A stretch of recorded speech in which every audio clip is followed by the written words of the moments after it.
Good morning, dear students, or whatever time you're watching this video. My name is Blessing. In today's class on cognitive psychology, we are going to be discussing creativity. Creativity is the fifth lecture for this course.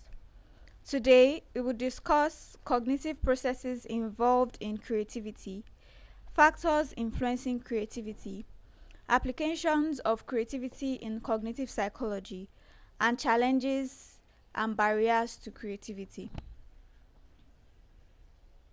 The introduction. Creativity is the ability to generate original ideas or solve problems in a novel way. It's not just artistic expression, but also scientific discovery, technological advancement, and everyday problem solving. In psychological research, creativity is often seen as a cognitive ability that can be cultivated and enhanced. Creativity is just your ability to think outside the box, and you have to be able to imagine, you have to be innovative, and you have to be able to solve problems. It is not just about art or big innovations, it can be part of your everyday life.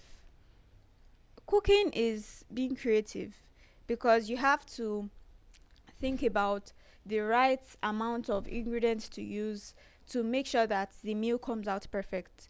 Even when you organize your room, there are times when you feel you can move things or change the position of things so that you would give your room a different look. When you rearrange your furniture, you refresh your space without even buying new things. Even when you dress, when you style your clothes, it's also a form of creativity. So it doesn't have to be something so big. We employ creativity even in our daily living. There are cognitive processes involved in creativity. Divergent thinking. It is an essential part of creative thinking, which involves generating ideas or generating several possible answers to a given problem. Divergent thinking is all about generating multiple solutions to a problem by thinking in a non-linear, open-minded way. So when we are talking about divergent thinking, you do not just think in one way. You are bringing in multiple possibilities, multiple answers, and multiple solutions. For example, when you bring up the problem of congestion on Lagos roads, there are multiple solutions to this problem. You can say, oh, you can create alternative transport methods. You can build more flyovers, create more tunnels, and even create alternative routes. So that the amount or the number of vehicles in a particular place would be reduced. Divergent thinking is just you producing many solutions for just one problem. The next cognitive process is convergent thinking. This helps to evaluate and synthesize ideas into a viable solution. Convergent thinking is quite different from divergent thinking. We said in divergent thinking, you bring up multiple solutions for just one problem. But for convergent thinking, you are just bringing up the best, you are thinking about just one solution for one problem. It focuses on finding a single best or more logical solution to a problem. You therefore have to analyze facts, apply logic, and use past knowledge to arrive at a clear, correct answer. For example, when solving a math problem, you know that you are expected to get just one correct answer. When answering a multiple choice question, you know that you are expected to give the correct answer because there's just one correct answer for the question, even if you have numerous options. In the hospitals too, doctors have just one diagnosis for a mental condition or for a health condition. So convergent thinking is you giving the best solution to a problem. The next is problem solving. Effective problem solving often requires creative approaches to redefine the problem or break it into manageable parts. Techniques such as trial and error, experimentation, and thinking outside the box are employed here. When it comes to problem solving, you also have to be creative. You have to define the problem, break it into manageable parts, and then give the best solution. Flow states. Mihai Csikszentmihalyi coined the term flow to describe a state of deep immersion and engagement in an activity. In this state, individuals lose track of time and become fully focused, often leading to peak creative performance. Mihai is a psychologist and is well known for his work on flow. He describes this as a state whereby you are so focused or immersed in what you are doing that you lose track of time. And in this particular period, you often produce better results. Analogical reasoning.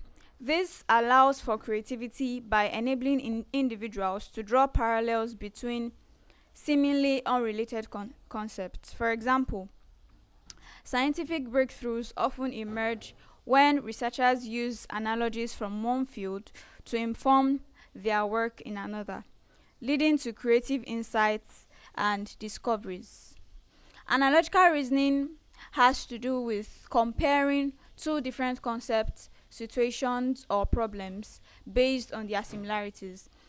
For example, when a teacher wants to explain how electricity flows through a wire, the teacher can use water pipes as an example, and say that you know how water runs through a pipe? That is the same way electricity runs through wires. Using that particular example, even though they are not related, the students will understand the concept better. Even in our everyday living, we usually say it's usually very difficult to regain one's trust when it is broken. You can give an analogy like breaking one's trust is just like breaking a mirror. So even when the mirror is fixed, it is often difficult to have it the same way it was before. The last cognitive process we are going to talk about today is incubation. Incubation refers to the subconscious processing of information after a period of conscious effort. When individuals step back from a problem, their minds may continue to work on it unconsciously, resulting in sudden insights or solutions that seem to come out of nowhere. Let's say, for example, you have been thinking of a solution to a particular problem and you give up and say, I'll just continue this tomorrow. You then go to bed, and even when you're lying on your bed, you're still thinking about that problem unconsciously. There are times when out of nowhere an idea will just come up. That is the incubation period. Let's continue. Now we'll look at factors influencing creativity. There are factors that influence how creative an individual can be. The first here is personality traits. Openness to experience. This trait is often linked to creativity. Individuals high in openness are more likely to explore unconventional ideas and seek novel experiences. As an individual, when you're open to learning new things, gaining new insights, there is a very high possibility that you would be more creative. Extraversion. While some studies indicate that extroverts may be more inclined towards collaborative creativity, introverts can also be highly creative in solitary pursuits. Studies often show that extroverts or extroverted people are more open to experience, they are sociable, they talk, they share their ideas, they share their mind. So it's known that they are more creative. But even introverts can be creative when they are alone, they are able to think, they are able to imagine. And introverts can also be highly creative. Neuroticism. Interestingly, there are some mixed findings regarding neuroticism. While it may hinder creativity due to anxiety, some individuals channel their emotions into creative expression. The next factor we are going to talk about is environment. Supportive context. Access to resources including materials, time, mentorship, and a culture that encourages risk taking enhances creativity. When you are exposed to an environment that helps you to grow, you are more likely to be more creative. You are likely to be sociable and to express your mind and be creative. It's very important to have or to be acquainted with a very healthy environment that you are able to source for materials, you get mentorship, people help you even in your day-to-day living. Collaborative spaces. Work environments that promote collaboration and open communication often see increased creative output. Interaction with diverse perspectives foster innovative thinking. Another factor is motivation. Intrinsic versus extrinsic motivation. Intrinsic motivation, where tasks are pursued for their inherent satisfaction, is found to enhance creativity. For example, artists may produce their best work when motivated by personal passion rather than monetary reward. So here we are told that when you are motivated internally, you are more likely to produce good results or better results more than when you are motivated by an external factor. Flow and motivation. Achieving a flow state can also increase intrinsic motivation, further bolstering creativity. Sorry. Cognitive style. Flexibility versus structure. Creative individuals often exhibit cognitive flexibility, allowing them to adapt their thinking.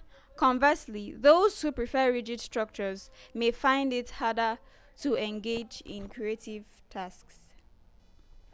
I believe that when you are open to changes, or you are exposed to an environment that doesn't really enforce status quo or prefer rigid structures, there's a high possibility that you are going to be very creative.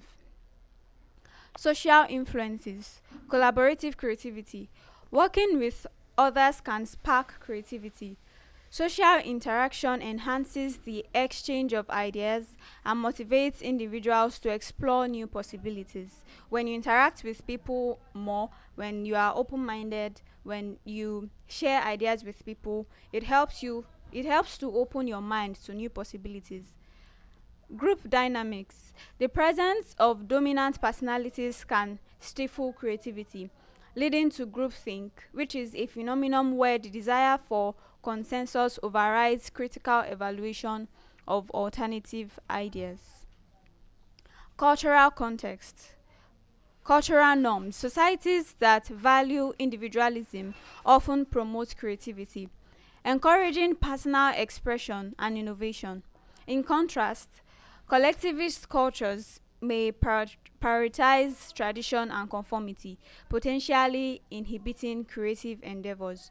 It is better and easier for us to encourage individualism so that it would promote creativity even in our society. When we are too rigid, it inhibits creative endeavors, and individuals will not be able to think outside the box because they feel that, oh, since they always say when this happens, this is what you are meant to do, you are not meant to do something different.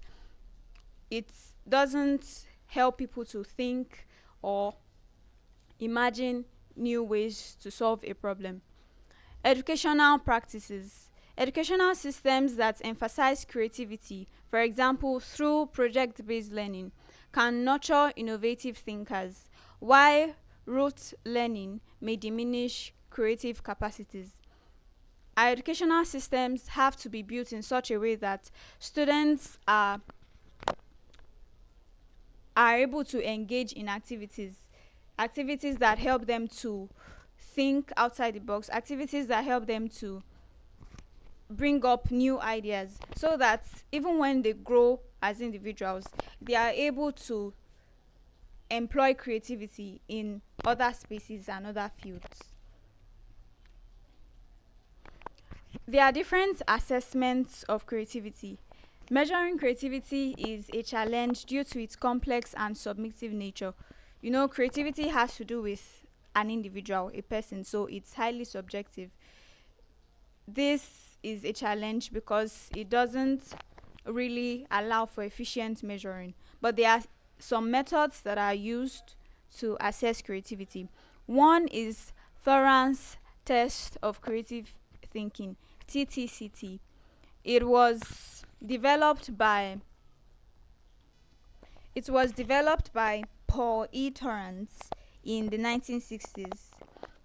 It helps to evaluate creative potentials through diverse tasks, including verbal and figural tests. It assesses an individual's ability to think creatively, and it identifies strength in divergent thinking. It could be used in schools and even in workplaces. So when we say that it involves diverse tasks such as verbal tests like generating solutions to hypothetical problems or asking individuals to complete unfinished sentences in a creative way. When we talk about figural tests, we have examples like completing incomplete drawings in a creative way or creating pictures out of simple lines and shape. Another assessment tool is the remote associate test, RAT.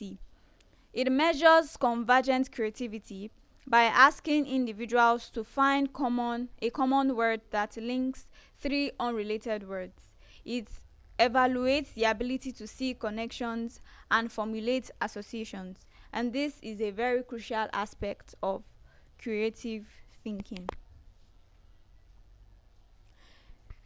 The next we have here is the self-report inventories. Surveys like the creative personality scale allows individuals to assess their perceived creativity levels. They may cover different domains from artistic abilities to problem-solving capacities. The creative personality scale is actually a psychological tool that was developed by Goff in 1979. It helps to measure how creative a person perceives themselves to be based on their personality traits. Expert ratings.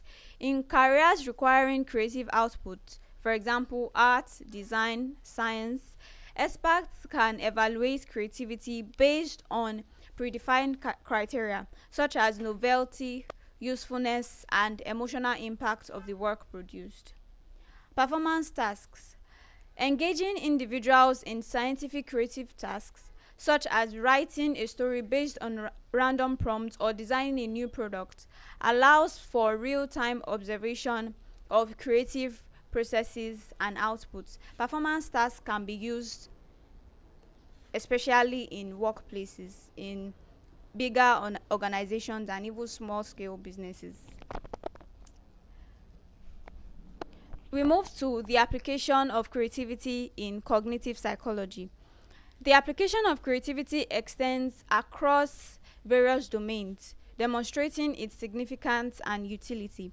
In education, by integrating creative problem solving into the curriculum, educators can enhance students' critical thinking and innovation skills. Innovative assessment models that value creative output, such as portfolios or performed-based evaluations, can also help to improve creativity. Therapy. Creativity can be applied in therapies, including art, music, and drama therapy. It allows individuals to express emotions, cope with trauma, and explore aspects of their identity.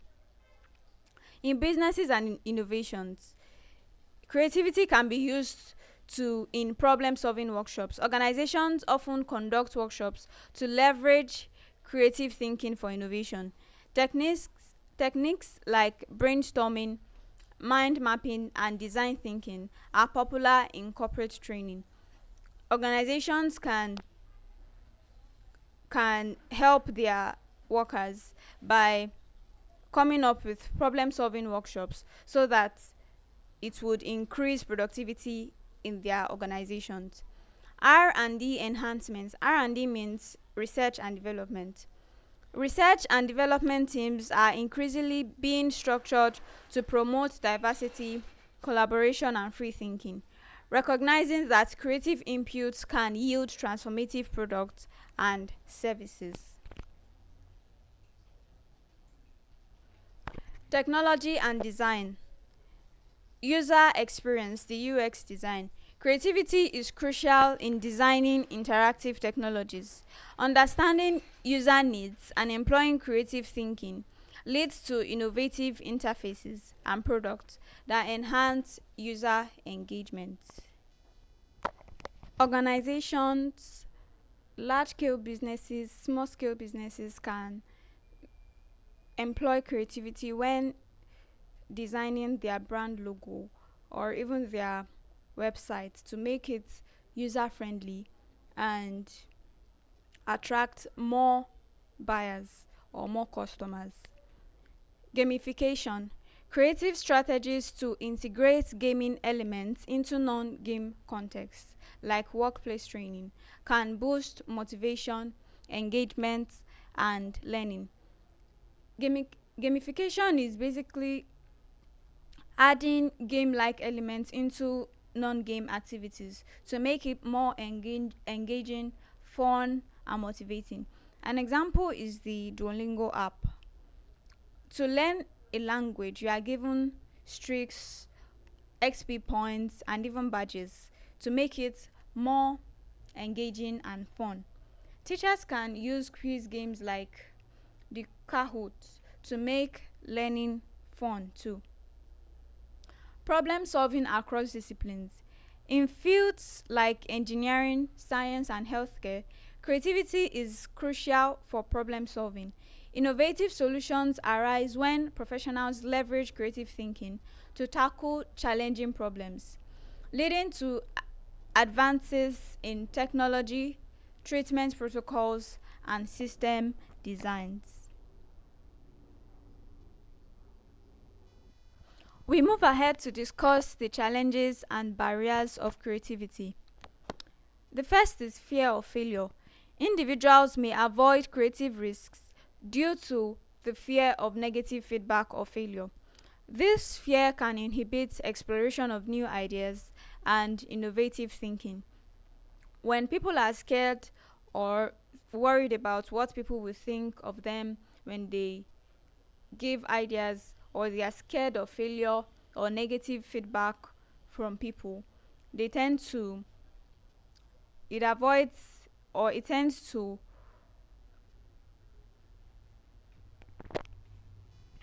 it basically prevents them from engaging their mind creatively. Conformity pressure. In group settings, the desire for social acceptance may lead individuals to suppress their creative ideas in favor of majority views, stymieing innovation. Lack of resources. Creativity often hinges on access to necessary resources, including time, space, and materials. When we lack resources and facilities to enhance creativity, it's definitely not going to work out. Overstructured environments. Environments that impose rigid rules and expectations can stifle creativity. We've talked about that earlier, and I said it's important to expose yourself to an environment that promotes open-mindedness and allows you to express new ideas and innovations. Because when you find yourself in a rigid environment, you will not be able to express yourself creatively. Cognitive overload. With constant distractions and demanding workload pressures, individuals may experience cognitive overload, limiting their ability to engage in creative thought. Stress and fatigue can diminish creative capacity, making it challenging to think freely. Cultural norms. In certain cultures, deviation from established norms may be viewed negatively, leading individuals to conform rather than explore unique ideas. We are rounding up. The conclusion: creativity is a multifaceted structure that plays a pivotal role in human cognition and societal advancement. The interplay between cognitive processes, socio emotional factors, and environmental influences shape creative potential. So, by understanding the complexities surrounding creativity and addressing the barriers that inhibit it, we can foster environments that nurture innovation and allow creative thought to flourish. Creativity not only enriches individual lives, but it also propels progress within communities, within industries, and it makes it an essential element to human experience. The next thing here is a quick test. But before we look into these questions, let's go back and revise all that we discussed today. First, we explained creativity as the ability to think outside the box, to generate new ideas and solve problems in different ways. It doesn't just have to do with artistic expression, but it can also be used scientifically, in technology, and even in our everyday problem solving. In psychological research, creativity is often seen as a cognitive ability that can be cultivated and enhanced. We moved on to talk about the cognitive processes involved in creativity. We said divergent thinking is you generating multiple solutions for a particular problem, and the opposite is convergent thinking, whereby you have to generate the best solution for a problem. We talked about problem solving, we talked about the flow state, where you are so immersed in your activity or in whatever you are doing that you lose track of time, and this also helps to create better. We talked about analogical reasoning, where you can compare two different concepts and make meaning out of them. We talked about incubation, a period where your mind is unconsciously processing a problem and solutions seem to come out of nowhere. We discussed the factors influencing creativity. We said personality traits like openness to experience, extraversion, introversion, neuroticism help to enhance or inhibit creativity. We talked about the environment. When you find yourself in a supportive environment, when you are able to collaborate with other people, you will be more creative. We talked about motivation, intrinsic and extrinsic motivation. How when you are motivated by internal factors, you tend to be more creative than when you are motivated by external factors. We talked about flow and motivation. We said achieving a flow state and being motivated can increase, or achieving a flow state, can also increase intrinsic motivation, and it further bolsters creativity.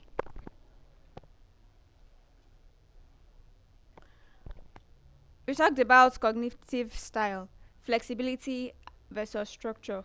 We said when individuals are more flexible, or when they find themselves in a flexible environment, they tend to be more creative than people who prefer rigid structures. We talked about collaborative creativity. We said people can also spark creativity with social interactions and engaging ideas, exchanging and engaging ideas with other people. We said when a when there is a presence of dominant personalities, it can inhibit creativity, because it leads to groupthink, which is a phenomenon where the desire for consensus overrides critical evaluation of alternative ideas. We also looked into the cultural context. We said societies that value individualism often promote creativity, and societies or cultures that prioritize tradition over innovative thinking inhibit creativity. Educational systems can emphasize creativity, making use of project-based learning, can nurture innovative thinkers, while rote learning may diminish creative capacities. And we looked into the assessments of creativity. We talked about the Torrance test of creative thinking. We talked about the remote associate test. We looked into the self-report inventories. We also talked about expert ratings and performance tasks. We looked into the application of creativity in cognitive psychology, and we said that creativity can be used across various fields.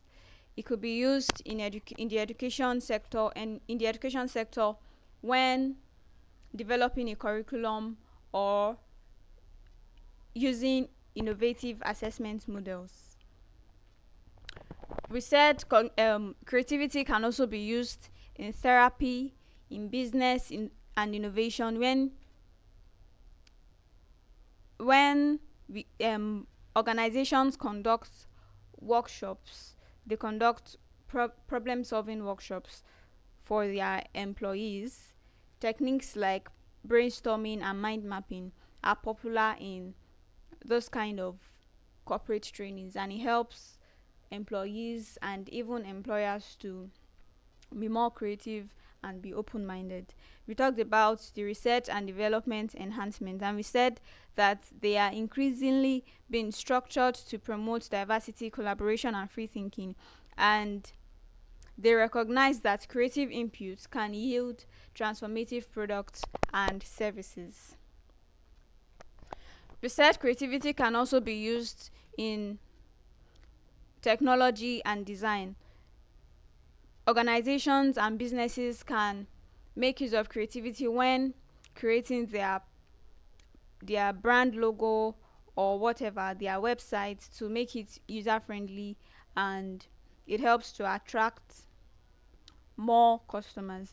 We also talked about gamification, which is when you add gaming elements into non-gaming activities to make it more engaging and fun.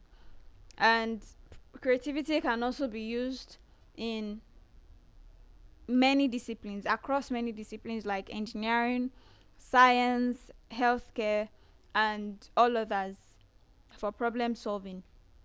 Innovative solutions arise when professionals leverage creative thinking to tackle challenging problems, and it leads to progress and development in technology, the health sector, and system designs.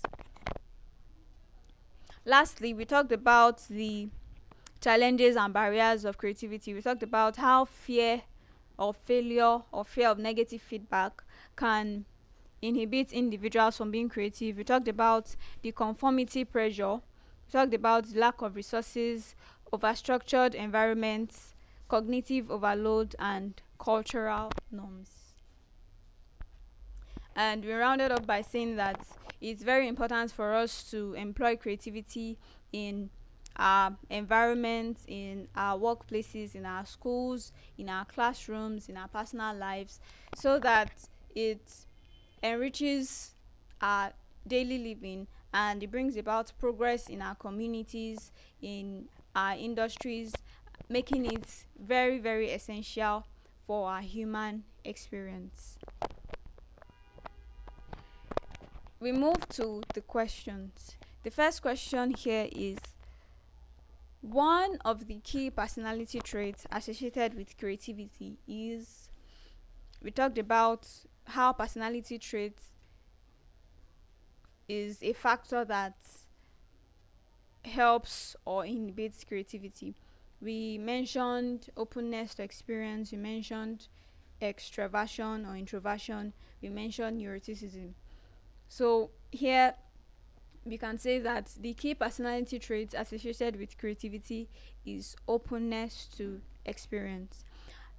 The second question is, the DASH test is a widely used tool for measuring divergent thinking and creative potential. And the answer here is the Torrance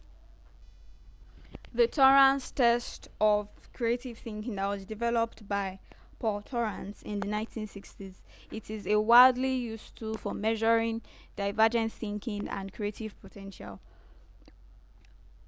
The next question, one of the major challenges in assessing creativity is its dash nature, making objective measurements difficult. Remember that I mentioned earlier how creativity is highly subjective in nature, and it makes objective measurements difficult. So the answer there is subjective. What is the incubation period? Can you remember what you said concerning the incubation period? What is the key difference between divergent and convergent thinking? And the last question is, who is known for his works on flow? The last three questions are essay-like questions, and I would like us to answer those questions ourselves in your own understanding. How would you explain incubation period, and what is the difference between divergent and convergent thinking? Who is known for his works on flow? And you can also add what you understand by the concept flow. Please note that for the last question, you have to get the spelling of the name right. You have to get the spelling of the name right, even if you don't get the pronunciation, because it's quite tricky and complex. Ensure that you can spell or write down the name correctly. Thank you very much for listening in today's class. I hope and believe that you learned one or two things. If you want to get more knowledge about this particular topic, you can go online and search for better explanations on this particular topic. Thank you very much, and see you in the next class.